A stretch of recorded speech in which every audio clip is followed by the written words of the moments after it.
اللہ تعالیٰ نے قرآن حکیم میں ارشاد فرمایا کہ افحسبتم انما خلقناکم عبثا وانکم الینا لا ترجعون،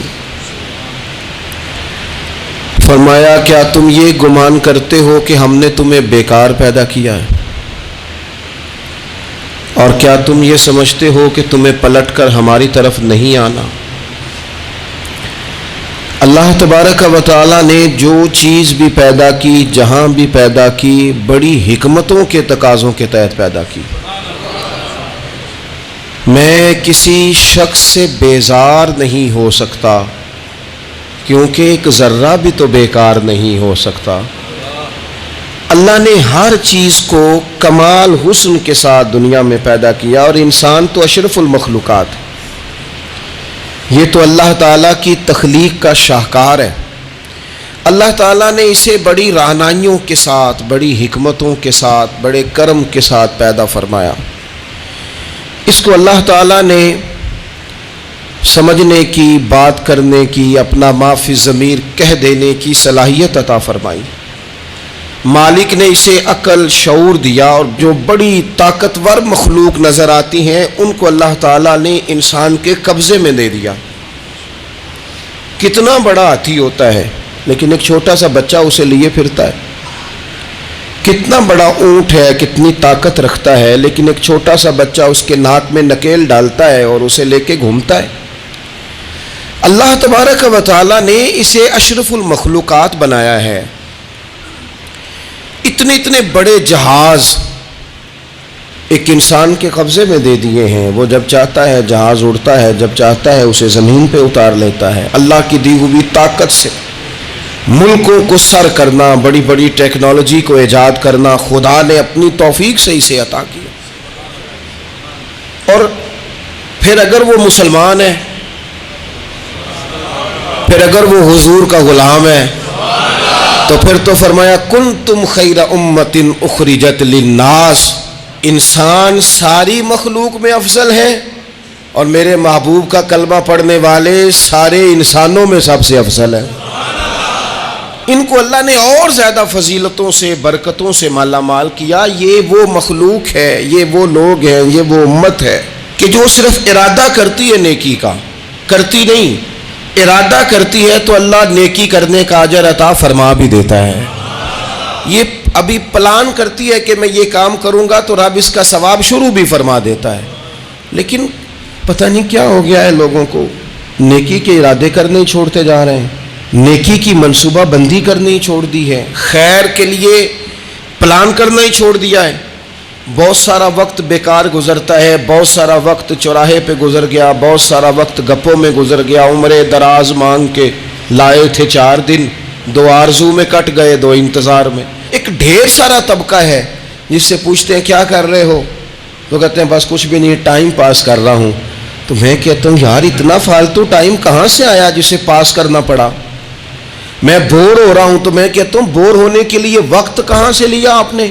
آپ تو مسلمان ہیں، آپ کا تو وقت شریعت نے بڑا قیمتی کر دیا ہے۔ آپ تو 1 منٹ میں 3 بار سورہ اخلاص پڑھ سکتے ہیں۔ آپ کو تو ذرا سا وقت ملے تو آپ جا کے 2 رکعت نماز کی نیت باندھ سکتے ہیں۔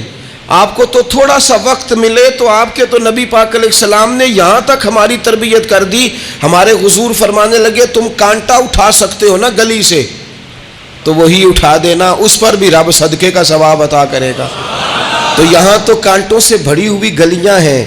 میرے نبی پاک نے تو فرمایا تھا کسی مومن کو بس خوش کر دینا، وہ چاہے لمحے کے لیے ہی ہو، اس کے دل میں راحت ڈال دینا، اسے تسلی دے دینا، روتے ہوئے کے آنسو پونچھ دینا، اس کو کہہ دینا میں تیرے ساتھ ہوں۔ فرمایا مومن کے دل میں تم نے خوشی داخل کر دی تو 60 سال نفل پڑھنے سے اللہ تمہیں زیادہ ثواب عطا کر دے گا۔ تو یہ فارغ بیٹھنے کا وقت کہاں سے آیا؟ یہ بور ہونے کا ٹائم کہاں سے آیا؟ ہم نے اپنے آپ کو بیکار کر لیا ہے، اور رب نے نہیں بیکار پیدا کیا، ہم نے بیکار کر لیا، ہم نے اپنے آپ کو زنگ لگا لیا۔ ملت کا وہ جوان جس کو چاہیے تھا کہ وہ خاندان کے 20 50 60 لوگوں کو لے کر چلتا، کفالت کرتا، نمائندگی کرتا، آگے بڑھ کے کہتا میں ہوں نا، گھبرانا نہ، وہ نوجوان خود دکھ سناتا ہے رو رو کے، وہ مجبوریاں سناتا ہے، وہ کچی کچی باتیں کرتا ہے، وہ کہتا ہے مجھے کالا جادو ہو گیا ہے، وہ کہتا ہے فلانے کی نظر لگ گئی ہے، وہ کہتا ہے چچا نے آگے نہیں جانے دیا، وہ کہتا ہے میں ابا جی نے صحیح تقسیم نہیں کی تو میں پیچھے رہ گیا. اتنی کمزور بات کرے گا. اور وہ مسلمان اپنی صلاحیت کو پہچانے. حضرت سعدی شیرازی کے پاس ایک شخص نے بیٹھ کے اپنے دوستوں کی غلطیاں گنوانی شروع کر دی. ان میں یہ بھی غلطی ہے، یہ بھی غلطی ہے، یہ بھی غلطی ہے، یہ بھی غلطی ہے، یہ بھی غلطی ہے. تو حضرت سعدی ہنس پڑے، فرمانے لگے اور یاد رکھ تیرے سجن بڑے ہی برے ہیں، پر پانی بڑا بھی گندا ہو نا تو آگ بجھانے کے کام پھر بھی آ جایا کرتا ہے. کوئی تو خوبی ان میں تلاش کر لینا. پانی بڑا بھی گدلا ہو تو آگ تو بجھاتا ہے کہ نہیں بجھاتا. ہمارا یہ مزاج بن گیا ہے کہ ہم اپنی صلاحیتوں سے کام ہی نہیں لیتے. ہمیں پتہ ہی نہیں ہم کیا کر سکتے ہیں.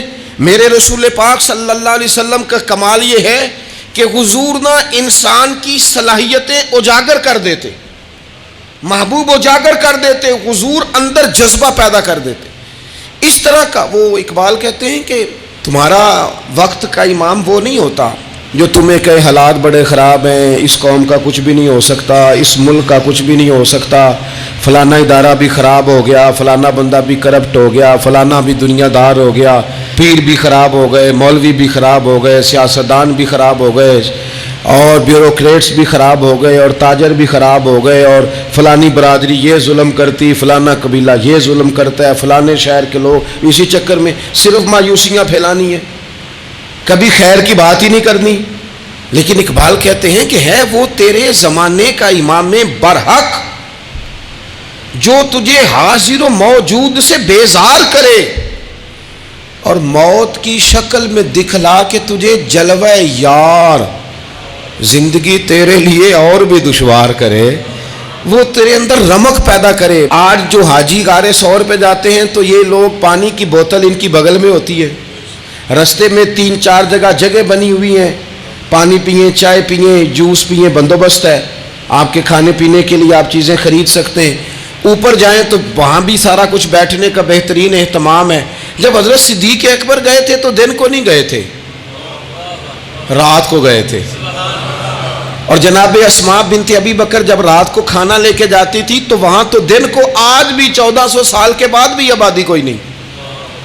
اس وقت کیا منظر ہوگا. اور اب رستہ بن گیا تھا، اب تو رستہ بھی نہیں تھا. تو حضرت اسماء کہتی ہیں میں اکیلی روٹی پکاتی تھی، پھر اسے باندھتی تھی، پھر میں یہ نہیں کہ 2-4 میرے ساتھ ساتھی چلو تو پھر غار سور پہ چلتے ہیں، لوگ تو یوں جاتے ہیں نا. فرماتی میں دیکھتی تھی ادھر ادھر کہ کوئی ہے تو نہیں، دیکھ تو نہیں رہا. جب کوئی نہیں ہوتا تھا تو رات کو جاتی تھی اور غار پہ کھانا دے کے آتی تھی. اور حضرت صدیق اکبر نے حضور کو کندھوں پہ بٹھا کے کہا تھا حضور پتھر نکیلے ہیں، ان کی نوک تیز ہے، کہیں مقدس قدموں کو تکلیف نہ دیں، اگر مہربانی کریں تو میرے کندھوں پہ نہیں بیٹھ جاتے. حضور حضرت صدیق اکبر کے کندھوں پہ بیٹھ گئے. درویش کہنے لگے پباں پار قدم نہیں جے لاؤندا تے 100 پہاڑ تے چڑھیا جاندا، او پیا جاندا جے یار نبی دا، اے اصلی دلدار نبی دا. او پیا جاندا جے یار نبی دا، اے اصلی دلدار. اپنے اندر جذبہ پیدا کرے. ہم کچھ کر سکتے ہیں. غریب ساری زندگی دکھ ہی سنائے گا کہ میں غریب ہوں. اس نے محنت کب کرنی ہے، جد و جہد کب کرنی ہے، اس نے آگے کب پڑھنا ہے، وہ کب تک یہ کام کرے گا. اپنی زندگی کے اندر شعور پیدا کریں اور اپنی صلاحیت سے کوئی نفع لیں. آپ کیا کر سکتے ہیں زندگی میں؟ میں نے کہا کچھ نہیں کر سکتے. گلی سے روڑا تو اٹھا سکتے ہیں کہ نہیں؟ کچھ انقلاب اپنے مزاج میں پیدا کریں، کچھ تبدیلی پیدا کریں. اس کے لیے سب سے زیادہ ضروری یہ ہے کہ ہم اپنے اندر اخلاقی تبدیلی لانے میں کامیاب ہو جائیں. کائنات میں قوم وہ سمجھتی ہے جن کا اخلاق سنور جاتا ہے، اور جو لوگ اپنے اندر اخلاقی تبدیلی نہیں نہ لاتے. آپ دیکھیں نبی پاک علیہ السلام کا انقلاب کس طرح کا ہے. عرب کے لوگ سمجھتے تھے کہ معاف کرنا بزدلی ہے، صبر کرنا بزدلی ہے. وہ کہتے تھے یہ کیا بات ہوئی، ہمارا دشمن کیا سمجھے گا کہ بزدل ہے، انہوں نے معاف کر دیا ہے. وہ کہتے تھے معاف کر دیں تو کمزور پڑ جائیں گے، سامنے والا کہے گا کہ ان کے پلے کچھ نہیں، معاف کر دیا. اور ہمارے زمانے میں آج معاف کمزور آدمی کرتا ہے، طاقتور آدمی معاف نہیں کرتا. وہ جس کے پاس طاقت نہیں ہوتی وہ کہتا ہے ٹھیک ہے میں نے اللہ پہ چھوڑ دیا، حالانکہ اس نے بھی اچھا کیا. پر کمال تو یہ ہے کہ تیرے پاس ساری طاقت ہو پھر بھی تو فیصلہ اللہ پہ چھوڑے. اور حضرت موسیٰ کلیم اللہ علیہ السلام نے عرض کیا تھا مالک تیرے بندوں میں تیری نظر میں معزز کون ہے؟ تو رب کریم نے فرمایا میرے کلیم جس کے پاس بدلہ لینے کی طاقت ہو پھر بھی معاف کر دے وہ رب کی نظر میں بڑی عزت والا ہے۔ عرب کے لوگ سمجھتے تھے یہ بزدلی ہے کہ میں معاف کر دوں، لیکن حضور نے ان کو اخلاقی طور پہ بدل دیا، اور نبی پاک نے فرمایا معاف کرنا بزدلی نہیں، یہ تو اعلیٰ ظرفی ہے۔ تو پھر کس طرح بھلا معافی ان کو ہوئی؟ فتح مکہ کے دن حضور نے اس طرح نہیں معاف کیا کہ پہلے ہمارے ہاں بھی لوگ معاف کرتے ہیں تو ہم پتہ کس طرح معاف کرتے ہیں، پہلے ساری اس کی زیادتیاں گنواتے ہیں، پتہ ہے نا تو نے اس وقت کیا کہا تھا، یاد ہے نا تو بڑی ڈینگے مارتا تھا، یاد ہے نا تو بڑی بڑکے مارتا تھا۔ عرب کے لوگ سارے سامنے کھڑے ہیں، پتہ کون کون ہیں؟ اکرمہ بن ابو جہل آخری دن تک لڑے، ابو سفیان آخری دن تک لڑے، سارے لوگ سامنے کھڑے، کچھ بھاگ گئے ہیں جان بچا رہے ہیں۔ حضور نے کیا فرمایا؟ فرمایا پتہ تمہارے ساتھ آج سلوک کیا کرنا ہے؟ یا رسول اللہ بتائیے۔ تو نبی پاک نے فرمایا وہی کرنا ہے جو جناب یوسف نے بھائیوں کے ساتھ کیا تھا، بات ہی کوئی نہیں کرنی، پچھلا قصہ چھیڑنا ہی نہیں، نہ کانٹے بچھانے کی بات کرنی ہے، نہ روڑے مارنے کی کرنی ہے، نہ بدر میں آنے کی کرنی ہے، نہ احد میں پتھر مار کے دانت شہید کرنے کی بات کرنی ہے، نہ خندق کی بات کرنی ہے، نہ خیبر کی کوئی بات۔ جاؤ نہ معاف کیا، بات ہی کوئی نہیں کرنی، معافی دے دی۔ ابو سفیان کہنے لگے حضور مجھے بھی معافی ہے۔ سونیا تیرے کرم پہ قربان جاؤں۔ میرے کریم فرمانے لگے تو قبیلے کا سردار ہے، مکہ شریف کے لوگ تجھے بڑا سمجھتے ہیں، دیکھ حضور معاف بھی کرتے ہیں اور عزت بھی دیتے ہیں۔ فرمایا جا میں نے تجھے معاف کیا، اور جو تیری حویلی میں آ کے پناہ لے لے گا میں اسے بھی معاف کر دوں گا، اسے بھی معافی مل جائے گی جو تیرے گھر آ جائے گا۔ اب تبدیلی آ گئی، وہ جو اندر کفر تھا وہ ٹوٹ گیا، انقلاب آ گیا۔ یہی ابو سفیان جو کل تک مخالفت میں لڑتے تھے پھر یہ حضور کے ساتھ جنگوں میں جاتے، اور اس طرح جاتے کہ حضور گھوڑے پہ بیٹھے اور جناب ابو سفیان نے گھوڑے کی لگام تھامی ہے، ہر میدان میں گئے، ہر جگہ خدمت کی۔ اکرمہ بن ابو جہل کا پتر ہے، کوئی کسر نہیں چھوڑی اس نے، حد کر دی، ہر جگہ لڑا، ہر مقام پہ۔ لیکن فتح مکہ کے موقع پر یہ بھاگ گیا تھا، جان بچا کے چھپ گیا۔ اس کی بیوی آئی، آگے کہنے لگی سونیا میرے چھوٹے چھوٹے بچے ہیں، مجھے پتہ چلا ہے کہ میرے شوہر کے لیے آپ نے ڈیتھ وارنٹ جاری کر دیے ہیں کہ جہاں ملے مار دیا جائے، صحابہ نے یہ اعلان کیا ہے، وہ سخت مجرم ہے، اس کے لیے سخت آرڈر جاری کیا گیا ہے۔ تو کریم کیا فرمانے لگے؟ حضور فرمانے لگے تو کیا چاہتی ہے؟ میں کوئی آپ کو قصہ تو نہیں نہ سنا رہا، خدا را مہربانی کریں، تھوڑا سا دل بڑا کریں، تھوڑا سا۔ وہ ساس کہتی ہے جی میں کہ میں معاف کر دیا جی، تو انہوں پتہ نہیں پیر صاحب میرے اندر زخم کنے نے، مثلا کیا ہے، گولی مار دی ہے کسی نے کسی کو۔ بہو سے کہیں تو کہتی ہے جی میں معاف کر دوں، اس کو معاف کر دوں، آپ کو بتاؤں اس نے تکلیف کتنی دی۔ مہربانی کرو ایک دوسرے کو معاف کرو، اپنے دل میں گنجائش پیدا کرو۔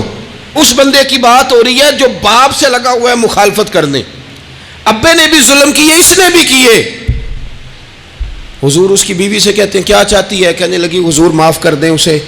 تو نبی پاک صلی اللہ علیہ وسلم نے فرمایا ٹھیک ہے، یہاں تو معافی کا دروازہ تو سب سے زیادہ کھلا ہوا ہے، تو کہتی ہے تو چلو ٹھیک ہے معاف کیا، ہو گئی بات۔ اس نے جا کے جہاں چھپا ہوا تھا اسے کہا اکرمہ حضور نے تجھے معاف کر دیا۔ کہنے لگا کوئی کرنے والی بات کر، وہ معاف کرتے ہیں مجھے پتہ ہے، بڑا کرتے ہیں، پر جو میں نے کیا ہے وہ معافی والا نہیں۔ مجھے معافی ہو سکتی ہے، یہ کیسے ہو سکتا ہے، یہ کیسے ہو گیا، ہو ہی نہیں سکتا۔ اس کی بیوی پھر آئی، کہنے لگی حضور وہ مانتا نہیں، یہ تاریخ صرف میرے رسول کی ہے، یہ سیرت صرف میرے رسول کی ہے، کہ جس کو معاف کیا جا رہا ہے اس کی سمجھ میں بات نہیں آ رہی کہ بھلا مجھے معاف کر دیا ہے۔ حضور کہتے ہیں اچھا تو بتا وہ کیسے مانے گا؟ کہنے لگی حضور اگر کوئی نشانی دے دینا، عرب کے لوگ تلوار دے دیتے تھے، زرہ دے دیتے تھے، پگڑی دے دیتے تھے، چھڑی دے دیتے تھے، یہ دلیل ہوتی تھی کہ فلاں نے نشانی دے دی۔ اگر کوئی مل جائے نا نشانی، محبوبہ اس طرح تو کوئی نہیں کرتا جیسے آپ کرتے ہیں۔ کریم نے اپنے سر سے پگڑی اتاری اور فرمایا میری پگڑی بطور علامت کے نشانی کے لے جا، اسے کہہ دے میں نے معاف کیا۔ اب اکرمہ کو معافی ہو گئی، وہ آ رہے ہیں، یوں اخلاق بدلتے ہیں، وہ آ رہے ہیں۔ یہاں کوئی بڑا آدمی آئے نا تو پہلے اعلان ہوتا ہے فلاں بن فلاں صاحب آ رہے ہیں، اب ان کو دعوت دیتے ہیں، لیکن وہ اعلان چھوٹا کرتا ہے بڑے کے لیے. یہاں انوکھا باب ہے. اکرما کلمہ پڑھنے آ رہے ہیں. نبی پاک صحابہ سے کیا فرما رہے ہیں؟ فرمایا وہ کلمہ پڑھنے آ رہا ہے، اطاعت قبول کر کے آ رہا ہے، سر تسلیم خم کر کے آ رہا ہے. اس کے سامنے اس کے باپ کے کسی ظلم کا اظہار نہ کرنا. اس کے باپ نے بڑے ظلم کیے ہیں، زیادتیاں کی ہیں، ہم تذکرہ یہاں ہوتا ہے، لیکن اس کے سامنے نہ کرنا. اس کا تو ابا ہے نا، اس کا تو باپ ہے نا. کوئی بات نہ کرنا، اسے تکلیف ہوگی. کس کے لیے؟ صحابہ رو رہے ہیں. حضور یہ کس کے لیے تیاری کرا رہے ہو؟ وہ آ گئے، قدموں سے لگ گئے، کلمہ پڑھ لیا، کھول کے روئے. حضور میرے لیے بھی معافی ہے؟ تو کریم نے فرمایا ہاں، میں رحمت والے رب کا رحمت والا رسول ہوں، ہے نا معافی. اکرما مسلمان ہو گئے. پھر تلوار کو صاف کر کے کہنے لگے سونیا پہلے یہ اسلام کی مخالفت میں لڑتی تھی، اب حمایت میں لڑے گی. مجھے بتائیں، ایک ایک گلی اکرما گئے اسلام کی حمایت میں تلوار لے کے، ایک ایک گلی. اور آپ پچھلے جہاد میں بھی گئے تھے، اس جہاد میں نہ جائیں تو کہنے لگے کفارہ نہیں ادا کرنا، پچھلے داغ نہیں صاف کرنے. میں جاؤں گا، گلی گلی جاؤں گا، نگر نگر جاؤں گا، جھنڈا لے کے جاؤں گا. میں بتاؤں گا کہ جب کوئی مدینے والے کے پاس آئے تو رب دل بدل دیا کرتا ہے. انقلاب آتے ہیں، عادتیں بدلتی ہیں، طبیعتوں میں تغیر آتا ہے. کون کہتا ہے نہیں آتا؟ میں جاؤں گا. حمص میں حضرت عمر کے زمانے تک اکرما لڑے، سالوں میدان میں رہے اسلام کی حمایت میں. اور پھر حمص کے میدان میں حضرت عمر کے دور میں لڑتے ہوئے شہادت کی موت اللہ نے انہیں عطا فرمائی. یہ آپ دیکھیں حضرت خالد بن ولید کون ہے؟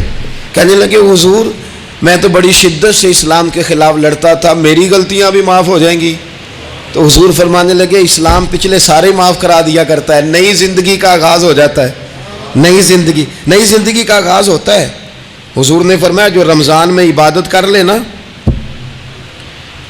ایمان کے ساتھ رمضان میں عبادت کر لے، اللہ اس کے پچھلے سارے معاف فرما دیتا ہے. اب وہ نئی زندگی کا آغاز کرے. جس نے شب قدر پہ رو رو کے توبہ کی ہے وہ رمضان کے بعد کرپشن چھوڑ دے، جھوٹ چھوڑ دے، بددیانتی چھوڑ دے، دل دکھانا چھوڑ دے. جس نے رمضان میں روزے رکھے، تراویح پڑھی ہے، وہ نئی زندگی کا آغاز کرے. خدا کی رحمت سے گناہ معاف ہو گئے، اب وہ آگے بڑھے. نبی پاک علیہ السلام نے فرمایا جو اللہ کے گھر کا حج کار آیا وہ اس طرح ہے جس طرح آج ماں کے پیٹ سے پیدا ہوا ہے. اب نئی زندگی کا آغاز کرے، اب وہ اپنی عادات میں تبدیلی لائے، اب وہ بدل جائے. میں کس درد سے یہ بات آپ سے کروں کہ 50 لاکھ مسلمان ہر سال حج کرتا ہے. اگر 25 لاکھ کا کردار بھی ٹھیک ہو جائے تو سال کا 25 لاکھ با کردار مسلمان اگر دنیا کو دیا جائے تو بتائیے امت مسلمہ کا سر کتنا اونچا ہوگا. لیکن ہمارا حال وہی ہے کہ آج بھی کیتی جاندے ہو تے لہو بھی پیتی جاندے ہو، کھو کے مال یتیماں دا تے بھیج مسیتی جاندے ہو، پھٹ دلان دے سیندے نہیں تے ٹوپیاں سیتی جاندے ہو، نفس تے چھری پھیر دے نہیں دمبے کیتی جاندے ہو، فرض پلائی بیٹھے ہو، نفلاں نیتی جاندے ہو، او دسو تے سی بلے شانو ایک ہی کیتی جاندے ہو. بات وہی ہے کہ کعبے گئے، مدینے گئے، کربلا گئے، جیسے گئے تھے گھوم پھر کے ویسے ہی آ گئے. کچھ تبدیلیاں اپنے مزاج میں لائیں، اپنی عادات میں لائیں. حضرت خالد بن ولید نے کہا حضور سارے گناہ معاف ہو گئے. فرمایا ہو گئے. حضرت خالد بن ولید نے پھر اپنی تلوار تھامی اور جناب خالد بن ولید پھر اس طرح میدانوں میں نکلے کہ نبی پاک نے فرمایا اب یہ خالد نہیں، یہ تو سیف اللہ ہے، یہ تو اللہ کی تلوار بن گیا ہے. اس جذبے سے، شوق سے اپنے مزاج کو تبدیل کر کے اس طرح میدان میں آئے. فرمایا اب یہ اللہ کی تلوار ہے. پورا وجود زخمی کرایا اور ساری زندگی اسلام کی حمایت میں تلوار چلائی. ہم بدل سکتے ہیں، تبدیلی آ سکتی ہے، ہمیں بدل جانا چاہیے. بہلول دانا سے کہا تھا ہارون رشید نے کہ مجھے کوئی نصیحت کر دے، میں بادشاہ ہوں، سخت دل ہو جاتا ہے کئی دفعہ. تو حضرت بہلول دانا کہنے لگے میں کیا نصیحت کروں، آپ کا باپ کہاں ہے؟ کہنے لگے قبرستان میں. کہا ایک بڑا بھائی بھی تھا، بڑا پیار کرتا ہے، سنا آپ سے، کہاں ہے؟ کہا قبرستان میں. تو کہا وہ ایک چچا زاد بھی آپ کے ساتھ میں نے دیکھا ہے. کہا وہ بھی قبرستان میں. یاد کرانا شروع کیا حضرت بہلول نے. فرمایا وہ ننہال والے، ددہال والے، وہ ماموں، وہ چاچو کا سب قبروں میں. آخری جملہ کہا، فرمایا تیرا ایک پتر بھی تھا، چڑھتی جوانی تھی، قد اونچا تھا، رنگ گورا تھا. ہارون رشید رو پڑے، کہنے لگے حضور وہ بھی قبرستان میں. تو فرمایا جس نے اتنے جنازے پڑھے ہوں اسے میں نصیحت کروں؟ تیرا کیا خیال ہے؟ تو نے نہیں جانا؟ یارو ہم نے اپنے کئی کلاس فیلوں کے جنازے پڑھے ہیں. بڑا پیار تھا میرا اپنی دادی کے ساتھ. تو 97 میں وہ انتقال کر گئیں. دادا ابو چلے گئے، اماں جی چلی گئیں، ابا جی چلے گئے، نانا چلے گئے، پھپھا چلے گئے، دوست چلے گئے. یہاں پچھلے سال کئی سنگی تھے، اس سال نظر نہیں آتے، رخصت ہو گئے. او سنگیو، یہ تو ساری تیاری ہے، ہم نے بدلنا کب ہے؟ اب تو ہمارا بڑھاپا آنے کو ہے، اب تو بال سفید ہونے کو. تبدیلی کس وقت؟ اللہ تعالیٰ نے قرآن مجید فرقان حمید کے اندر فرمایا اللہ ولی الذین آمنوا یخرجہم من الظلمات الی النور. اللہ مومنوں کا ولی ہے، وہ انہیں اندھیروں سے نور کی طرف نکالتا ہے، وہ رستہ دکھاتا ہے. بار بار راہ کھلتی ہے ہمارے سامنے پر ہم قبول کرنے کو تیار نہیں ہوتے. کچھ تبدیلی اب آ جائے، کچھ زبان میں مٹھاس آ جائے، کچھ ہمارے عمل میں پختگی آ جائے. ہم نہ بہت سارے کام لوگوں کو دیکھ کر کرتے ہیں، اس سے تھوڑی جان چھڑائی جائے. کچھ اپنے اندر جو قباہتیں ہیں کچھ اپنے ساتھ جنگ کی جائے. نبی پاک علیہ السلام نے فرمایا افضل جہاد اپنے نفس سے لڑائی کرنا ہے. اپنے آپ کے ساتھ کچھ جد و جہد کی جائے، کچھ اپنے خلاف بھی چلا جائے. ساری زندگی دوسروں سے لڑتے، دوسروں پر اپنی غلطیوں کا بوجھ ڈالتے گزر گئی، کچھ اپنے نفس پر بھی. حضرت بایزید بستامی سے کسی نے کہا حضور میں نے اللہ تک جانا ہے، رستہ بتا دیں. فرمایا 2 قدم کا رستہ ہے. فرمایا 1 قدم اپنے نفس کی خواہش پہ رکھ لے تو دوسرا قدم تیرا رب تک پہنچ جائے گا. تو اپنے آپ کو کنٹرول نہیں نہ کرتا، اپنے آپ سے تو لڑ پہلے. اقبال کہتے ہیں ڈھونڈتا پھرتا ہوں اے اقبال اپنے آپ کو، آپ ہی گویا مسافر آپ ہی منزل ہوں میں. نبی پاک نہ تبدیلی کرتے. یہ جو لوگ کہتے ہیں نا کیسے بدلوں، تو حضور بدلنے ہی تو آئے ہیں. حضور بدلنے. حضرت مازن ایک صحابی ہیں، وہ کہتے ہیں میں بت کی پوجا کرتا تھا. امام بہقی نے لکھا ہے میں بت پوجتا تھا. ایک دن میرے بت کے اندر سے آواز آ گئی تو کب تک مجھے پوجے گا، مدینے میں تو حضور جلوہ فرما ہو گئے ہیں. کہتے ہیں 2 دفعہ 3 دفعہ بت مجھے پیغام دے رہا ہے کہ حضور کی طرف جاؤ. بت کہتے ہیں میں وہاں سے چلا، حضور کی بارگاہ میں پہنچا تو نبی پاک علیہ السلام کی خدمت میں حاضر ہو کے میں نے عرض کی یا رسول اللہ کمال ہو گئی، لوگ بتوں کو پوجتے ہیں اور میرا بت کہہ رہا تھا جا کے حضور کا کلمہ پڑھ لے. او سکیاں کھجوراں اگا جام دے تو پتھراں تو کلمہ پڑھا جام دے. فرمایا وہ انہوں نے مجھے بت نے بھیجا ہے. حضرت مازن کہتے ہیں حضور کی بارگاہ میں آیا، نبی پاک نے کلمہ پڑھایا تو میں نے عرض کی حضور میرے اندر کچھ قباہتیں بھی ہیں، کسی کی چیز دیکھ کے میرا جی للچا جاتا ہے، میں چوری کر لیتا ہوں، بدکاری کا بھی مزاج ہے، شراب نوشی بھی ہو جاتی ہے. کہتے ہیں حضور نے میرے سینے پہ ہاتھ رکھا، میرے لیے دعا کر دی. آپ فرماتے ہیں گردن اونچی تھی کبھی نیچی نہیں ہوئی تھی، پر وہ کلمے کی کیا برکت آئی کہ ایسا سر جھکا کہ وہ جھکا ہی رہا. ایسی تبدیلی آئی کہ آ گئی، نفرت ہو گئی. کہتے ہیں حرام مال آتا ہے تو میری طبیعت پہ بوجھ بن جاتا ہے. میں اکثر دوستوں سے کہتا ہوں کہ ہمارے ہاں لوگوں کا عجیب مزاج ہے، وہ اپنا مائنڈ سیٹ کر لینا، کبھی ذہن بنا لینا یہ چیز حرام ہے تو وہ کبھی بھی حلق سے نیچے ہی نہ جائے. آپ گوشت کھا رہے ہوں اور بڑا اچھا پکا ہوا ہے، بہترین مسالہ جات لگے ہوئے ہیں، بہترین، آپ کھا رہے تھے گوشت، کوئی بندہ آپ کے کان میں آ کے کہہ دے صدقے کا ہے، اس کا منہ میں ذائقہ بدل جاتا ہے کہ نہیں؟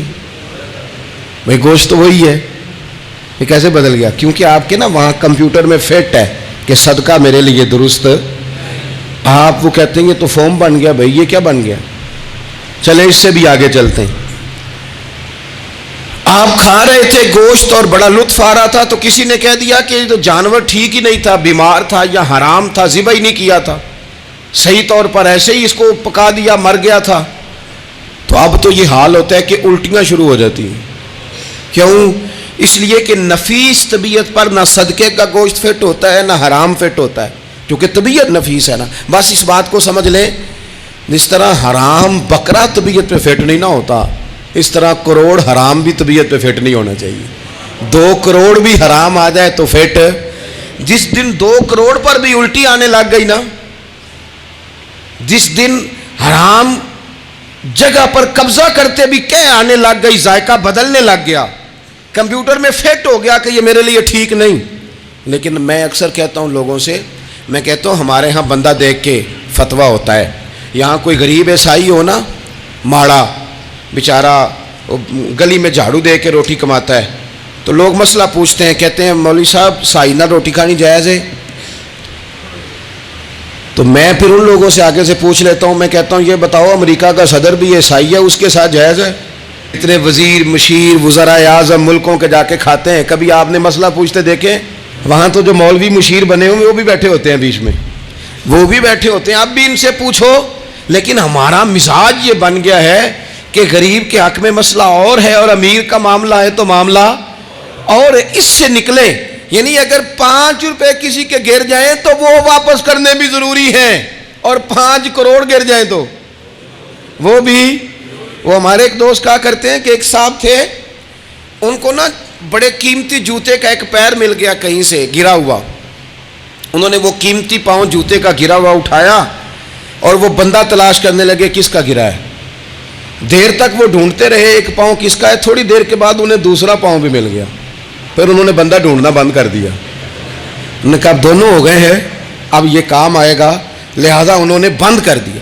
میرے عزیز، یہ تو کوئی طریقہ نہیں ہے نا کہ آپ چیز اگر تھوڑی سی ہے تو اس پر فتویٰ اور ہے، اور اگر زیادہ ہے تو مزاجوں میں جب ہم یہ لے آئیں گے اپنی طبیعت میں، اور کب تک ہم نے اسی طرح رہنا ہے؟ کب ہم نے اپنے وجود سے کام لینا ہے؟ بیکار وقت کب تک گزرنا ہے؟ کتنے رمضان آئے گزر گئے، کتنے عمرے آئے گزر گئے، کتنی ہم نے دیکھا کہ بس بیمار ہو گئے ہیں، ٹھیک ہو جائیں گے تو پھر اس کے بعد ہم نے کوئی نماز نہیں چھوڑنی، لیکن ٹھیک ہوئے تو بھول گئے، نئی سے نئی بات شروع ہو گئی. ہم نے کتنی دفعہ کہا کہ آج کے بعد تبدیلی، لیکن کیوں نہیں تبدیل ہوتے؟ حضرت فضالہ بن عمیر ایک صحابی ہیں، کہتے ہیں میں عورتوں کا معاذ اللہ بڑا رسیہ تھا. ابو جہل نے جب اعلان کیا نا جو حضور کو شہید کرے گا تو اسے 100 سرخ اونٹ دیے جائیں گے، تو کہتے ہیں میں خنجر بغل میں دبا کے نا تو طواف کعبہ کرنے چلا گیا.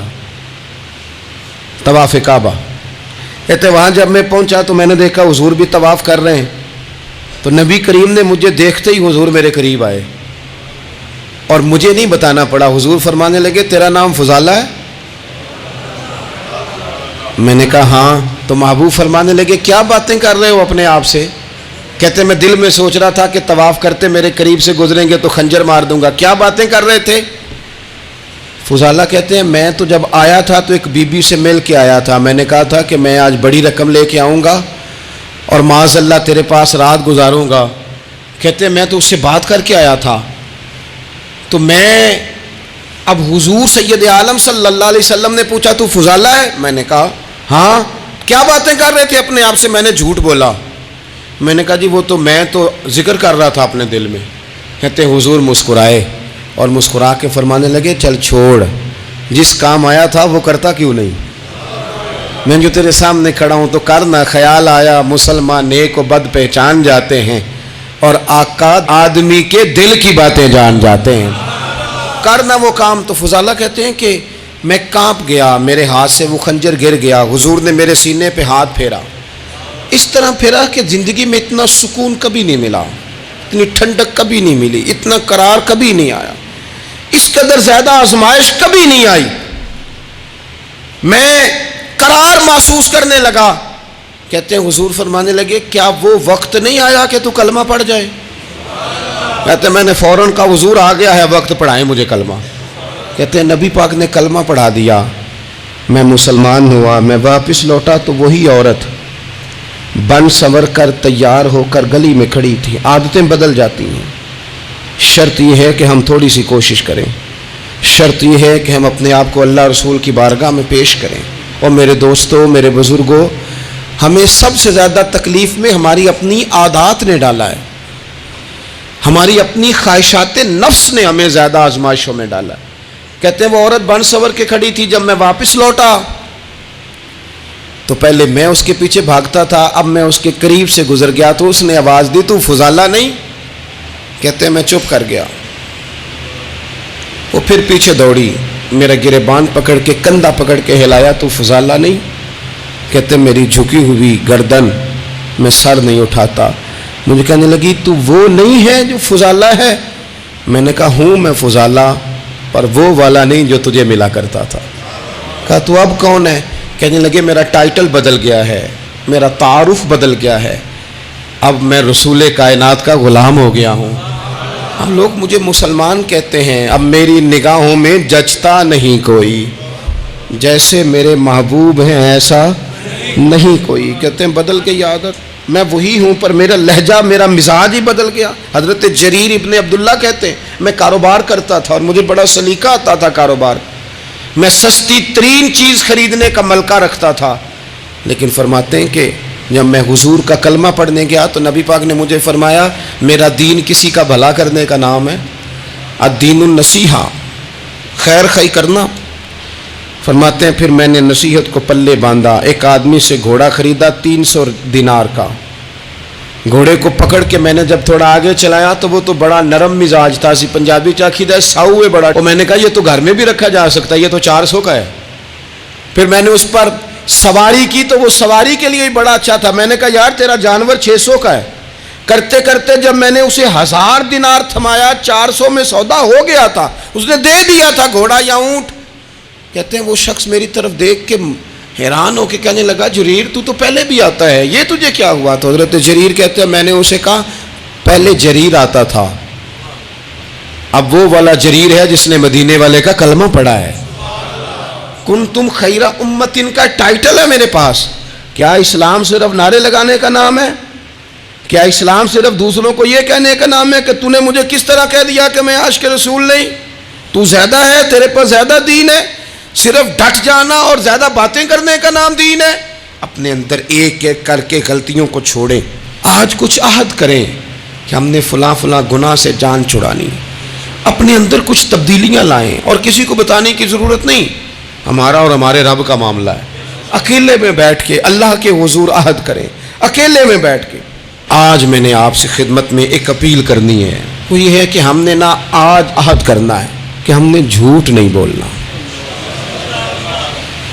ایک دفعہ ہم نے بچے سے کہا تھا، مجبور تھے، شاید بڑے مجبور ہوں گے ہم، کسی صاحب نے نا بڑی مجبوری میں ایک دن اپنے بچے سے کہہ دیا، وہ باہر آیا تھا بندہ پیسے لینے، اس کا قرض دینا تھا، تنگ دستی تھی، مجبوری تھی، تو اس نے کہا بیٹا ادھر آ، اسے جا کے کہا ابو گھر نہیں۔ آپ نے ایک دفعہ کہا، پھر آپ ساری زندگی روئیں گے کہ پتر میرے ساتھ تو سچ بولا کرنا، لیکن وہ نہیں بولے گا۔ یہ جھوٹ اتنی بڑی مصیبت ہے۔ عورت اپنے شوہر سے کہتی ہے پیسے تھوڑے دے دیا کر، جوڑے ایک میں گزارا کر لوں گی، میرے ساتھ سچ تو بولنا، وہ سچ تو بول۔ تو اگر لاہور جاتا ہے تو مجھے لاہور کا ہی بتا کے جا، میرا رشتہ پیسوں سے نہیں اعتماد سے جڑا ہے۔ ماں کہتی ہے ماں بیٹے سے، پتر سچی بات تھوڑی کر لیا کر، سچی کیا کر۔ سچ ختم ہو گیا۔ اب لوگوں نے جھوٹ کا نام بدل دیا ہے، کہتے ہیں میں نے بہانہ کر دیا تھا۔ او بھئی آپ نے جھوٹ بولا تھا، صاف صاف کہیں، نام بدل دیا۔ جھوٹ کھا گیا میرے ملک کو، جھوٹ کھا گیا اس ملت کو، جھوٹ نے اس امت کو قریب سے آ کے تھام لیا۔ ہم بڑی آزمائش میں ہیں، ہم مطلب ہر شخص ہی الا ماشاءاللہ، ہر شخص ہی، آپ کسی شخص سے کوئی معاہدہ کرتے ہیں، کوئی چیز بنانے کی بات کرتے ہیں، خریدنے کی بات کرتے ہیں، وہ جو کہتا ہے اس پر پورا کیوں نہیں اترتا؟ وہ غلط بات کیوں کرتا ہے؟ میرے نبی پاک علیہ السلام سے پوچھا گیا مومن بزدل ہوتا ہے؟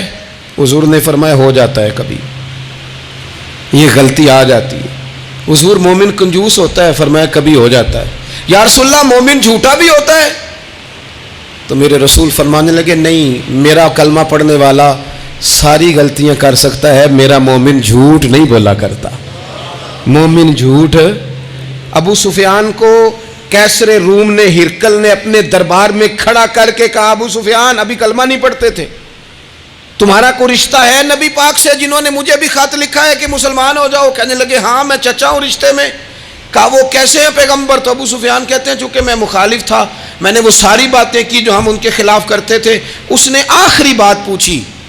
اس نے کہا ابو سفیان یہ بتا کہ وہ جنہوں نے اعلان نبوت کیا ہے کیا کبھی انہوں نے جھوٹ بھی بولا ہے؟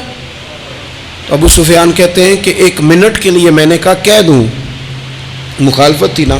تو پھر میں نے سوچا یہ تو عرب کی وزاداری کے خلاف ہے، عرب میں سے تو کوئی جھوٹ بولنا پسند ہی نہیں کرتا. اور پھر میں اگر حضور کو معاذ اللہ جادوگر شاعر کہوں گا تو شاید کسی کو 1 منٹ کے لیے متوجہ کر سکوں، اور نبی پاک نے جھوٹ بولا ہے، یہ تو مانے گا ہی کوئی نہیں. کہتے ہیں بادشاہ نے پھر زور دے کے کہا سردار بتاتے کیوں نہیں، کیا کبھی انہوں نے جھوٹ بھی بولا ہے؟ تو ابو سفیان کہتے ہیں میرے ہاتھ میں چھڑی تھی، میں نے زور سے زمین پہ ماری. میں نے کہا وہ میرے رشتے میں بھتیجے ہیں، میری سخت مخالفت ہے، میں ان کے خلاف میدانوں میں نکلتا ہوں، جنگیں لڑتا ہوں، کبھی وہ غالب آتے ہیں کبھی ہم آتے ہیں، لیکن میرے سامنے وہ پیدا ہوئے. میں نے ماں کی گود میں بھی دیکھا، دادا کے کندھوں پہ بھی دیکھا، چچا کے گھر میں بھی دیکھا، سیدہ خدیجۃ الکبریٰ کا دولہا بنے بھی دیکھا، ان کی 4 بیٹیاں ان کی گود میں کھیلتے دیکھی، اعلان نبوت کرتے دیکھا، لوگوں کو مخالفت کرتے دیکھا. میرے سامنے ان کے مقدس بال سفید ہوئے. میرا اختلاف اپنی جگہ، پر بادشاہ میں قسم اٹھا کے کہہ سکتا ہوں اس محبوب کی زبان سے جب بھی نکلا ہے حق اور سچ نکلا ہے. اسیر دشمن کی چاہ میں بھی، وہ مخالفوں کی نگاہ میں بھی امی ہے، صادق ہے، معتبر ہے. میرا پیغمبر عظیم تر ہے، میرا پیغمبر عظیم تر ہے، میرا پیغمبر عظیم تر ہے. جھوٹ نہیں کبھی حضور نے بولا. کہتے میں نے جواب دیا تو سناٹا چھا گیا سارے دربار میں. کتنے اس نے سوال پوچھے، گھنٹوں بات ہو، سناٹا چھا گیا. اور پھر بادشاہ نے اپنا پرنا اٹھایا، چادر اٹھائی، کندھے پہ رکھی اور جانے لگا. تو میں نے پیچھے سے پلٹ کے کہا بادشاہ اتنے تو نے سوال کیے، اتنے میں نے جواب دیے، رزلٹ کا بھی تو اعلان کرنا، نتیجہ بھی تو دینا، کیا نکلا؟ تو کہتے ہیں وہ جا رہا تھا، وہیں کھڑے کھڑے اس نے چہرہ میری طرف پھیرا اور کہنے لگا سردار نتیجہ تو نکل آیا ہے، رزلٹ تو نکل آیا. جس بندے نے کبھی بندوں سے جھوٹ نہیں بولا وہ یہ جھوٹ کیوں بولے گا کہ میں اللہ کا رسول بن کے آیا ہوں؟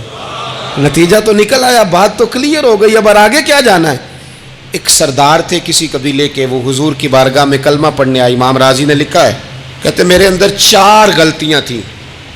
میں شراب بھی پیتا تھا، چوری بھی کرتا تھا، بدکاری بھی کرتا تھا معاذ اللہ، اور جھوٹ بھی بولتا تھا. حضور کی بارگاہ میں آیا، عرض کی یا رسول اللہ بچپن سے لے کر یہ بیماریاں لگ گئیں، بڑی کوشش کی، ابا نے بڑا مارا، لوگوں نے بڑا کہا، چھوٹی نہیں، اور میں چھوڑ سکتا بھی نہیں. ان کا خیال تھا نا جس طرح ہمارا خیال ہوتا ہے فلانی چیز نہیں چھوڑ سکتے، میں چھوڑ سکتا بھی نہیں. حضور ایک چھوڑ سکتا ہوں، ایک چھڑوا لیں آپ اور کلمہ پڑھا دیں. حضور نے فرمایا بالکل ٹھیک ہے تو ایک چھوڑ دے. یا رسول اللہ کون سی؟ فرمایا جھوٹ نہیں بولنا. جھوٹ، وہ شراب بھی پیتے ہیں، وہ کہتے ہیں میں بدکاری بھی کرتا ہوں، چور بھی ہوں. حضور نے کیا فرمایا؟ جھوٹ. کیا ان سارے کاموں سے زیادہ سخت تھا حضور نے اس سے منع کیا؟ جھوٹ نہیں بولنا بھائی. کہتے ہیں سونے وعدہ ہو گیا. سیدھے سادے آدمی تھے، دیہاتی سردار تھے، گھر چلے گئے. کہتے ہیں جب وہ شراب کے قریب جانے لگا تو دل میں خیال آیا کہ حضور کے پاس شراب پی کے جاؤں گا، اگر کسی نے پوچھا کہ پی ہے تو جھوٹ تو بولنا نہیں، سچ بولوں گا تو حال کیا ہوگا بھلا، وہاں کیفیت کیا ہوگی کہ میں شراب پی کے یہاں آتا ہوں حضور کی بارگاہ میں، مجھ پہ تو حد لگے گی. کہتے ہیں لہذا شراب بھی چھوڑ دی، اٹھا کے ماری دیوار کے ساتھ. کہتے ہیں میں چوری کی طرف ہاتھ بڑھانے لگا تو میں نے کہا صبح اگر کسی نے پوچھا کہ میری چوری کس نے کی ہے، جھوٹ بولنا نہیں، اور اگر سچ بولا تو سوسائٹی میں عزت کیا رہے گی؟ دفع کرو، جو اللہ نے روکھا سوکھا دیا وہی ٹھیک ہے. کہتے ہیں گلی سے گزر رہا تھا، اس عورت نے پھر آواز دی، اس کی طرف جانے لگا اور قریب گیا تو وہ پوچھتی ہے سنا ہے تو نے کلمہ پڑھ لیا ہے؟ کہتے ہیں تڑپ گیا، درد سے آنسو چھلکے کہ اگر میں اس سے جھوٹ بولوں تو حضور نے منع کیا ہے، اور سچ بولوں تو یہ کیا سوچے گی؟ کلمہ پڑھ کے مسلمان ہو کے حضور کا غلام ہو کے یہ انداز ہے. کہتے وہاں سے بھی آ گیا، آ کے نہ پیچھے ہو کے بیٹھ گیا، پیچھے حضور تقریر کر رہے تھے، پیچھے ہو کے بیٹھ گیا. غور سے حضور کا چہرہ دیکھ رہا ہوں، غور سے دیکھتا جا رہا ہوں. دنیا کہیں اور دیکھ رہی ہے اور میں حضور کا چہرہ دیکھ رہا ہوں. سر سے لے کر پاؤں تک تنویر ہی تنویر ہے، جیسے منہ سے بولتی قرآن کی تفسیر ہے۔ سوچتی تو ہوگی دنیا مصطفیٰ کو دیکھ کر، بھلا وہ مصور کیسا ہوگا جس کی یہ تصویر ہے۔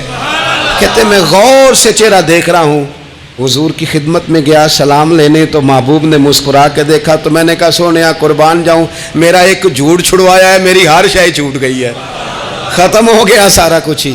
یہ مہربانی ہو جائے گی انشاءاللہ۔ اپنے آپ سے بات کریں، کوشش کریں کہ ہم نے زندگی میں جھوٹ نہیں بولنا، آپ سچ بولیں۔ میری ملک کے لیڈر اگر قوم کو صرف سچ بتائیں، ہمارے پاس کیا ہے، ہم کتنا سروائیو کر سکتے ہیں، کہاں تک جا سکتے ہیں، آپ یقین کریں قوم کا اعتماد قائم رہے۔ اگر ہم اپنے بچوں سے سچ بولیں، اپنے دوستوں سے سچ بولیں، اپنے محبت کرنے والوں سے سچ بولیں، ہمارا اعتماد نہیں خراب ہوگا، اعتماد قائم رہے گا۔ وہ ایک شخص نے آ کے کہا تھا نا، یا رسول اللہ میں 2 نمازیں پڑھوں گا، اگر آپ کہتے ہیں تو کلمہ پڑھتا ہوں، 5 نہیں پڑھ سکتا۔ فرمایا تو آ جا 2 ہی پڑھنا، لیکن یہ چھٹی صرف حضور دے سکتے ہیں، اور نہیں کو دے سکتا۔ حضور نے فرمایا 2 ہی پڑھنا۔ صحابہ کہتے ہیں 2 نمازوں کی شرط پہ کلمہ پڑھا۔ پھر شارحین فرماتے ہیں وہ وقت بھی آیا کہ وہ تہجد بھی پڑھا کرتے تھے۔ آپ شروع تو کریں نا کسی کام کو، اپنے اندر چھوٹی چھوٹی تبدیلی پیدا کریں، اور بڑوں سے لے کر، مجھے ادب سے عرض کرتا ہوں، بعض نوجوان بھی شکایت کرتے ہیں، کہتے ہیں بزرگوں کو کہہ دیں کہ انسان دنیا میں بہت سارے کام کرتا ہے، لیکن کچھ لوگ ایسے ہوتے ہیں جو آدھا ادھورا کام کرتے ہیں۔ آدھا ادھورا کام کرنے والے شخص کو خود بھی اس کی لذت محسوس نہیں ہوتی۔ جب آپ کام کو پوری محبت سے کرتے ہیں اور آپ اپنے کام کا لطف لیتے ہیں اور آپ اپنے کام میں محو ہو جاتے ہیں، تو وہ آپ کا اپنا کام ہی آپ کو سکون اور اطمینان دینے لگتا ہے۔ کچھ لوگ کچھ چیزوں پر عمل کرتے ہیں، ایک قدم آگے کرتے ہیں، پھر پیچھے کرتے ہیں، پھر آگے کرتے ہیں، پھر پیچھے کرتے ہیں۔ اس کا نتیجہ بھی یہ نکلتا ہے کہ وہ زندگی میں قوت فیصلہ سے محروم ہو جاتے ہیں۔ ان کو خود نہیں پتہ ہوتا کہ وہ کس راستے پہ چل رہے ہیں۔ دراصل انہوں نے کس منزل کا انتخاب کیا ہے، کون سی سڑک انہیں پکڑنی ہے، کس طرف انہیں جانا ہے۔ تاریخ انسانیت میں، پھر اس کے بعد تاریخ اسلام میں کارہائے نمایاں صرف ان لوگوں نے سر انجام دیے ہیں جن لوگوں نے کسی منزل کا تعین کیا، پھر دھوپ بھی آتی رہی، رستے میں تکلیفیں بھی آتی رہیں، پھر بہت سارے معاملات میں گھٹن بھی محسوس ہوئی، لیکن انہوں نے طے کیا تو پھر ادھر ادھر نہیں دیکھا، جد و جہد سے اپنا سفر جاری رکھا۔ ان لوگوں نے پورے طور پر کسی رنگ میں وہ رنگ گئے، پورے طور پر اس کا انہوں نے ذائقہ محسوس کیا، اس کی انہیں لذت آئی۔ حضرت ابوبکر صدیق رضی اللہ تعالیٰ عنہ ان لوگوں میں سے تھے جو زمانے کی نبض دیکھ کر یا زمانے کے حالات دیکھ کر فیصلہ نہیں کرتے تھے۔ کچھ لوگوں کا مزاج ہوتا ہے، وہ کسی جگہ رش دیکھتے ہیں یا حالات دیکھتے ہیں تو اس طرح کی بات کرنی شروع کر دیتے ہیں۔ حضرت ابوبکر صدیق رضی اللہ تعالیٰ عنہ اپنے قبیلے کے سردار تھے، تجارت کرتے تھے، اور وسیع آپ کا حلقہ احباب تھا، اور حلقہ احباب میں امیر لوگ تھے۔ جس طرح کا انسان خود ہوتا ہے اس طرح کی اس کی دوستی ہوتی ہے۔ آپ کے دوستوں میں شامل ہے حضرت عثمان غنی، آپ کا قریبی دوستانہ تھا حضرت عبد الرحمن ابن عوف سے، جو صحابہ میں سب سے زیادہ امیر ہیں۔ آپ کے قریبی دوست تھے حضرت سعید بن زید، یہ آپ کے قریب کے لوگ تھے، حضرت طلحہ بن عبید اللہ۔ حضرت صدیق اکبر معاشرے کے اندر ایک نہایت سنجیدہ، سمجھدار، معاملہ فہم اور مدبر شمار کیے جاتے تھے، ایسا نہیں کہ کوئی جذباتی فیصلہ کرنے والا آدمی۔ حضرت صدیق اکبر نے نبی کریم صلی اللہ تعالیٰ علیہ وسلم کے اعلان نبوت فرماتے ہی لوگوں کا رد عمل بھی دیکھ لیا تھا، فوری طور پر لوگ رائے کیا دے رہے ہیں وہ بھی دیکھ لیا تھا۔ ہمارے ہاں بہت سارے لوگوں کی ضمیر کی آنکھیں کھل جاتی ہیں، شعور کی نہیں کھولتے، سلا دیتے ہیں، کہتے ہیں ابھی حالات ٹھیک نہیں، حالانکہ ضمیر جاگ جاتا ہے، آنکھیں نہیں کھولتے۔ حضرت صدیق اکبر کو جب پتہ چل گیا محبوب سچے ہیں، تو پھر انہوں نے امت کو یہ اپنے عمل سے پیغام دیا ہے کہ ایمان، عشق، محبت، غلامی یہ جمہوری نہیں ہوتی کہ سارے کریں گے تو پھر میں کروں گا۔ جب ان کی آنکھیں دل کی کھل گئیں تو ضمیر کی بھی کھولی، اور پھر لوگوں کو نہیں دیکھا وہ کلمہ پڑھ رہے ہیں کہ نہیں پڑھ رہے، وہ فوراً کلمہ پڑھ کے مسلمان ہو گئے۔ زندگی میں شعوری فیصلے کریں اور جلدی کریں، یہ حضرت صدیق اکبر کی زندگی کا پہلا سبق ہے۔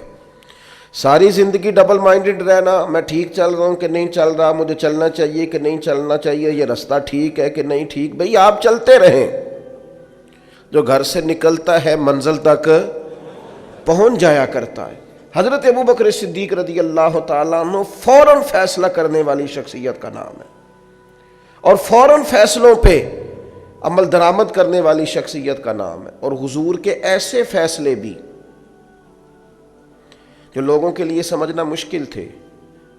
حضور علیہ الصلوۃ والسلام چلے گئے حدیبیہ میں، 1400-1500 صحابہ سے خود نبی کریم نے فرمایا احرام باندھو بھائی عمرہ کریں گے۔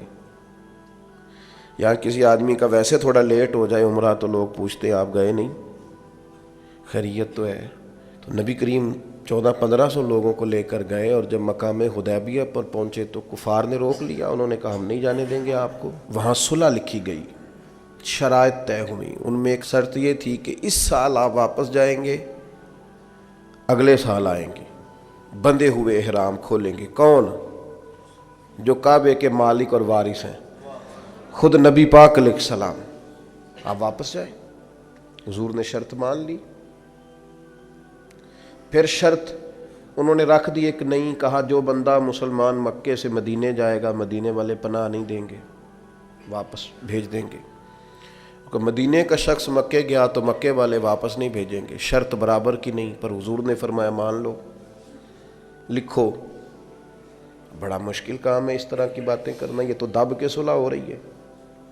اب ایک اور شرط، جب شرطیں لکھی جا رہی تھی تو ایک اور شرط، حضرت مولا علی شیر خدا مولا کائنات رضی اللہ تعالیٰ عنہ کے ہاتھ میں قلم تھا، وہ لکھ رہے تھے۔ جب شرطیں لکھنے لگے تو انہوں نے لکھا محمد رسول اللہ صلی اللہ تعالیٰ علیہ وسلم اور قریش مکہ کے مابین معاہدہ، اس پر بھی کفار بولے، انہوں نے کہا یہ بھی ہمیں قبول نہیں، آپ محمد ابن عبداللہ لکھیں،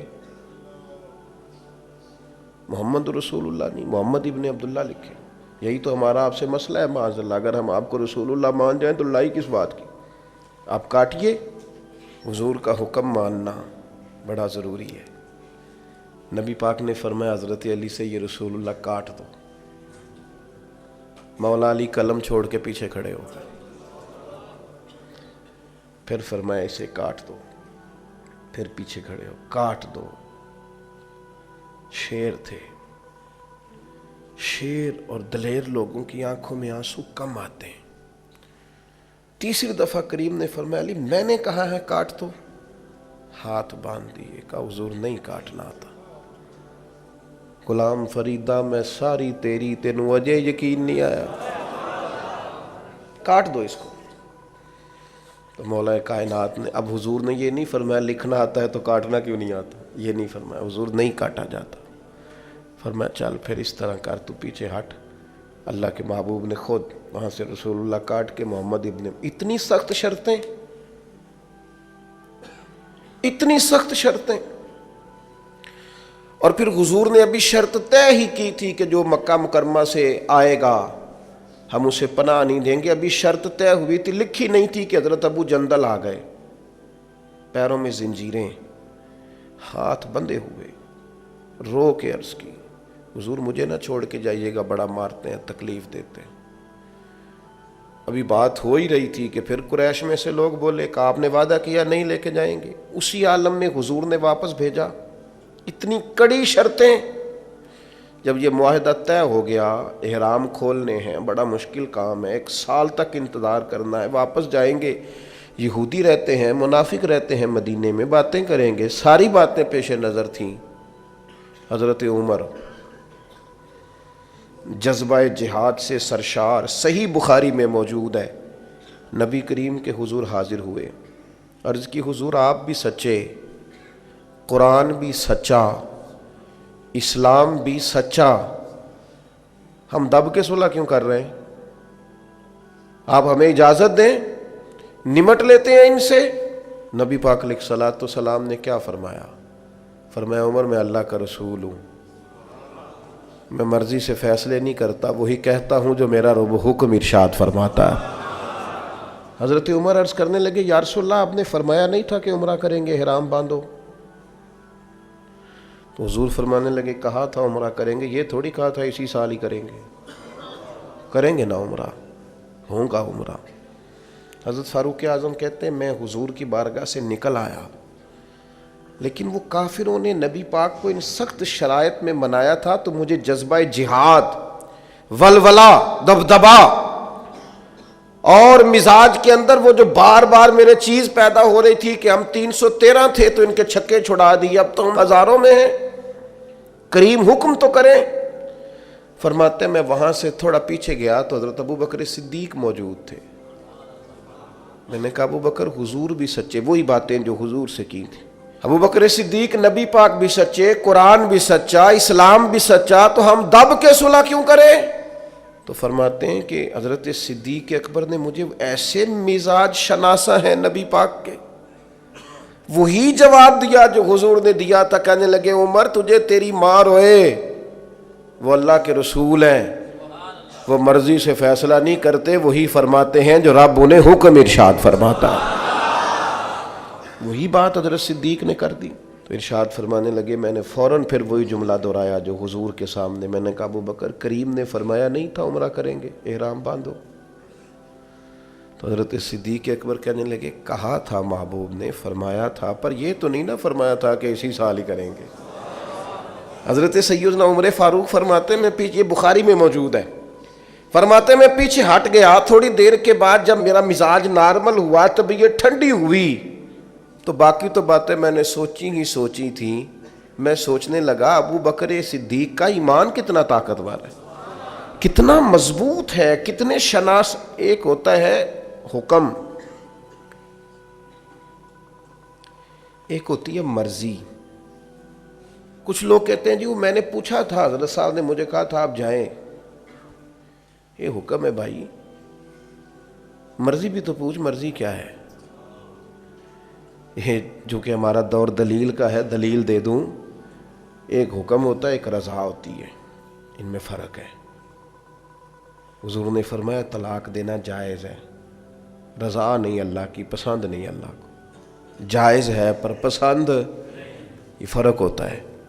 ایک چیز یہ ہے کہ اس کی اجازت ہے، ایک یہ ہے کہ وہ پسند، ان میں فرق ہے۔ حضرت ابو بکر صدیق رضی اللہ تعالیٰ عنہ کا کمال یہ ہے کہ وہ نبی پاک کی رضا کو جان گئے تھے۔ انہیں حضور نے فرمایا نہیں تھا کہ بلال کو خرید کے لائیں، فرمایا نہیں، نبی پاک حکمن نہیں کہا، لیکن حضور سیدنا بلال کے لیے پریشان تھے، تو جناب صدیق بات سمجھ گئے اور جا کے کہا بلال خریدنے آیا ہوں، تو اس نے اپنے حساب سے بڑے مہنگے پیسے بتائے، تو آپ فرمانے لگے تو انہیں اپنی اوقات کے برابر ہی بات کی ہے، میں تو بہت کچھ لے کے آیا تھا۔ اس نے کہا تاجر آدمی ہو، تاجر بندے تو اس طرح کے کام نہیں کرتے، فرمایا تم ہمیں سمجھے نہیں نا ابھی تک۔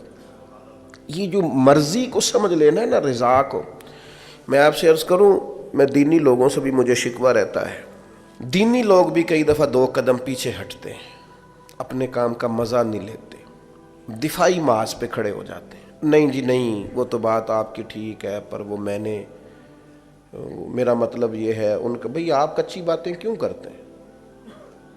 کس بات کا ڈر ہے؟ اگر آپ رسول پاک کی غلامی کا دعویٰ کرتے ہیں تو وہ سر اشر بھی کریں گے۔ 2 قدم پیچھے ہٹنے کا کیا معنی ہو؟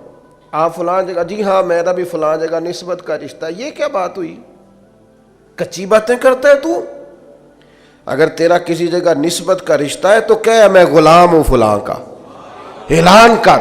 یہ کیا بات ہوئی؟ کمزور باتیں کرنا، اپنے کام کا لطف ہی نہ لینا اور پلپلا پڑ جانا، کمزور باتیں کرنا۔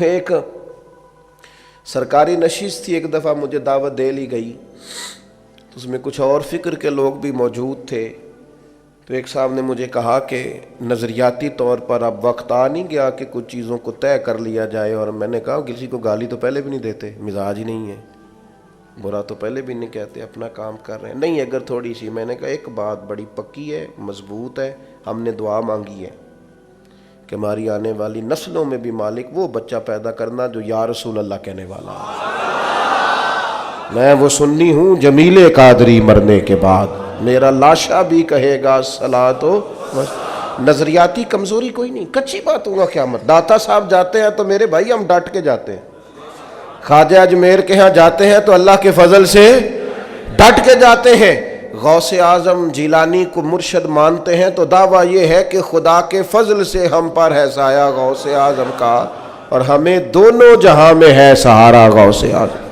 کمزور نہیں، اپنی زندگی کو نظریاتی بنائیں، اپنی زندگی میں کچھ چیزوں کو طے کریں، اور اس رنگ میں نہ پوری طرح، یعنی کوئی دیکھ کے پوچھ لے آپ سے کہ آپ فلاں کے شاگرد ہیں، کوئی آپ کی بات سن کے پوچھ لے فلاں سے بیعت ہیں آپ کی شخصی یعنی تیری تصویر میں وہ رنگ بھرے ہیں میں نے، لوگ دیکھیں گے تجھے پر پہچانیں گے مجھے۔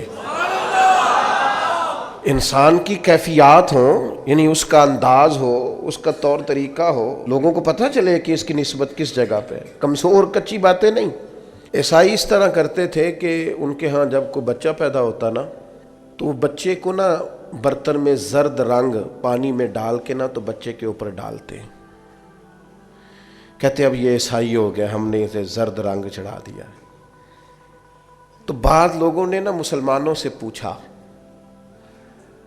اور میرا خیال یہ ہے کہ اس طرح کے سوالات اکثر عورتوں سے کرتی ہیں، تمہارا کون سا رنگ ہے؟ عیسائی رنگ ڈالتے تھے اپنے بچوں کو زرد رنگ، اب یہ پکا عیسائی ہو گیا ہے۔ تو رب کریم نے فرمایا ان سے کہو صبغۃ اللہ، ہم نے اللہ کا رنگ اوڑا ہے۔ یہ قرآن مجید کی آیت جو میں نے تلاوت کی، مسلمان کا رنگ کیا ہے؟ صبغۃ اللہ، ہم نے اللہ کا رنگ لیا ہے۔ ومن احسن من اللہ صبغہ، اور ان سے پوچھو اللہ کے رنگ سے سونا رنگ بھی کسی کا ہو سکتا ہے؟ یہ مسلمانوں پر جو رنگ ہے یہ اللہ، اور پوری طرح رنگ گئے اس میں۔ کون کون رنگے؟ تمام صحابہ، تمام اہل بیت، اس کے بعد اولیاء، صوفیاء، اتقیاء، علماء، مفسرین، محدثین۔ تاریخ انسانیت میں بڑے لوگ آئے جو صبغۃ اللہ، اللہ کے رنگ میں رنگ گئے، عقیدے مضبوط، توکل مضبوط، شکر مضبوط، صبر مضبوط، حضور کی غلامی مضبوط۔ کہ میرا دل کرتا ہے دو لوگوں کے نام لوں جو پوری طور پر صبغۃ اللہ میں رنگ گئے۔ ایک نام انبیاء میں ہے، وہ ہے حضرت ابراہیم خلیل اللہ کا، واتخذ اللہ ابراہیم خلیلا، میں نے جناب ابراہیم علیہ السلام کو اپنا خلیل بنا لیا۔ اور کیسے بنایا؟ وَإِذِ ابْتَلَىٰ إِبْرَاهِيمَ رَبُّهُ بِكَلِمَاتٍ فَأَتَمَّهُنَّ قَالَ إِنِّي جَاعِلُكَ لِلنَّاسِ إِمَامًا۔ رب فرماتا ہے میں نے بعض باتوں میں جناب ابراہیم کو آزمایا، میں نے امتحان لیا۔ یاری تیری سونا تے آزمائشاں تیریاں اگ، سونا پرکھیا جامدائی پہلو نال اگاں دے لگ۔ اللہ فرماتے ہیں میں نے ان سے امتحان لیا، فَأَتَمَّهُنَّ، پھر امتحان لینے والا فرماتا ہے وہ میرے امتحان پہ پورے اترے۔ قَالَ إِنِّي جَاعِلُكَ لِلنَّاسِ إِمَامًا، فرمایا ابراہیم اب میں آپ کو لوگوں کا امام بنانے والا ہوں۔ حضرت ابراہیم انبیاء میں اور امت مسلمہ میں جس نے پورا رنگ پوری طرح اوڑا ہے نا اللہ کا رنگ، وہ حضرت ابوبکر صدیق، پوری طرح صبغۃ اللہ۔ نبی پاک علیہ السلام نے فرمایا جنتیوں کی 360 نشانیاں ہیں، کسی میں ایک بھی پائی جائے نا تو وہ جنتی ہے۔ حضرت صدیق اکبر دھیمے بڑے تھے، بات بڑی آہستگی سے کرتے تھے، لہجہ بڑا بردباری والا تھا، دھیمے سے انداز میں عرض کی حضور غلام میں بھی کوئی 360 میں سے ایک آدھ پائی جاتی ہے؟ وہ جنتیوں کی 360 علامتیں